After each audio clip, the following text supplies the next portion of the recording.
Alright, Shalom. First and foremost, I want to start this lesson off by giving all the praise, honor, and glory unto Yahweh, Ba'ashem, Yahushai, Ba'ashem, Rakakwadash.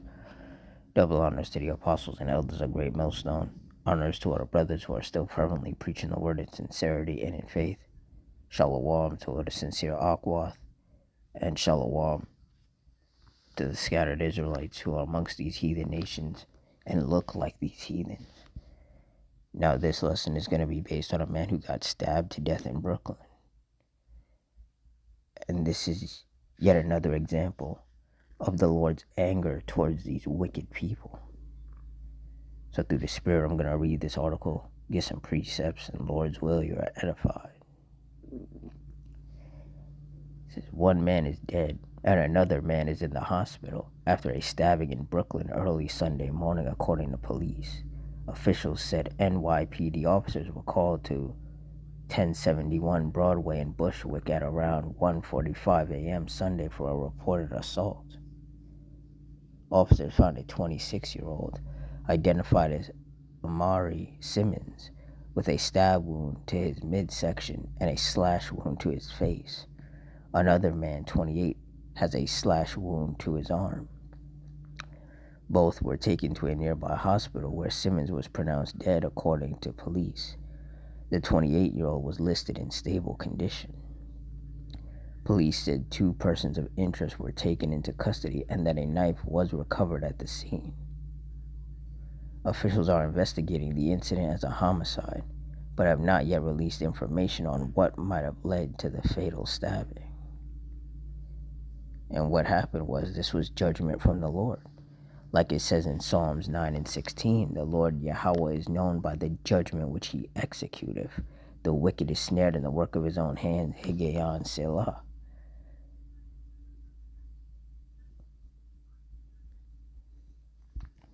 Ecclesiasticus 39:28. There be spirits that are created for vengeance, which in their fury lay on sore strokes. In the time of destruction they pour out their force and appease the wrath of him that made them. And when you look up the definition of appease, it means to satisfy. So whoever stabbed those 2 people, they were used to satisfy the wrath of the Lord by executing that judgment.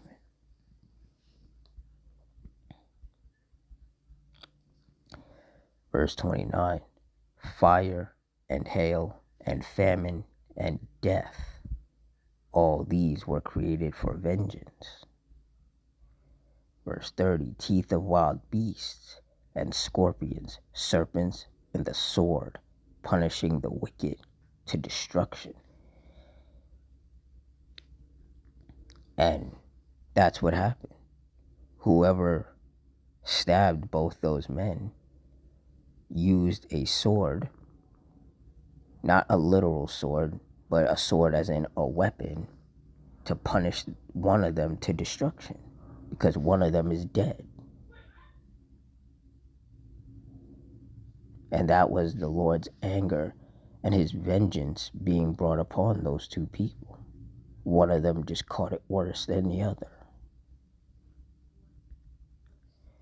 Deuteronomy 32:39. See now that I, even I am he, and there is no power with me. I kill, and I make alive. I wound, and I heal. Neither is there any that can deliver out of my hand. And in this particular case, the Lord killed somebody, and he wounded somebody via his spirits of vengeance. And for the one guy who died, there was nothing that could have been done to save him, because it was his time to die according to the will of the Lord.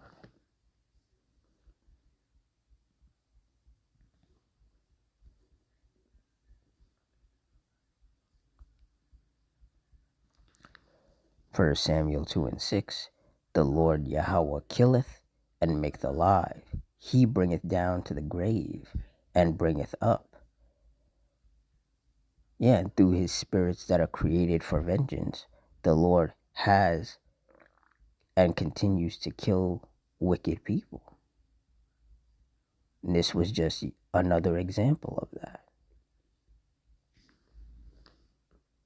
Like it says in Psalms 7 and 11, Yahweh judgeth the righteous, and Yahweh is angry with the wicked every day. That's why every day judgment is brought upon these wicked people. Job 4 and 7. Remember, I pray thee, whoever perished being innocent, or where were the righteous cut off? And the answer is that nobody has perished being innocent. So that one man being stabbed and him dying as a result, he was clearly not innocent in the eyes of the Lord. Because if he was innocent, the Lord would not have allowed that to happen to him.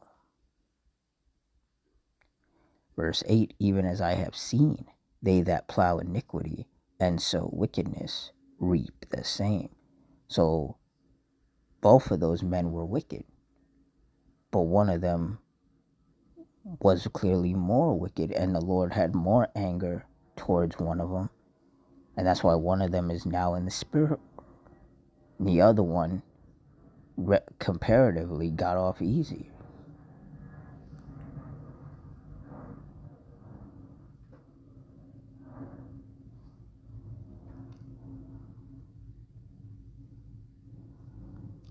Ecclesiastes 3 and 1, to everything there is a season, and a time to every purpose under the heaven. Verse 2, a time to be born, and a time to die, a time to plant, and a time to pluck up that which is planted. And for that one man, the 28-year-old, it was his time to die. That's why he didn't survive his injuries. And this is all according to the Lord's will. And there's nothing that anybody can do to go against that. And this is also another example as to why it is a fearful thing to fall into the hands of the Lord. Hebrews 10 and 31. It is a fearful thing to fall into the hands of the living power. And these stabbings, these shootings, these car crashes, these fires, hit and runs, animal attacks, there's so many different examples as to why it is a fearful thing to fall into the Lord's hands. Nobody can save you. However that judgment is meant to play out for you is exactly how it's going to play out, because that's the will of the Lord. And all these simple-minded, wicked people out here who lack fear of the Lord, they're going to continue to be out here being wicked, and the Lord is going to continue to send judgment upon them. They're going to continue, these wicked people are going to continue to reap what they have sown. So with that, I'm going to wrap it up here. In closing, I want to give all the praise, honor, and glory unto Yahweh, Bahashim, Yahushai, Bahashim, Rakakwadash, the water Yahweh, Bahashim, Yahushai, for putting his spirit on me to do this lesson. Double honors to the apostles and elders of Great Millstone. Honors to our brothers who are still fervently preaching the word in sincerity and in faith. Shalom to the sincere Akwath. And shalom to the scattered Israelites who are amongst these heathen nations and look like these heathens. I hope you all stay strong, stay safe, stay fervent, stay circumspect, stay prayed up, and Adawan, Ratzazah. Until next time, shalom.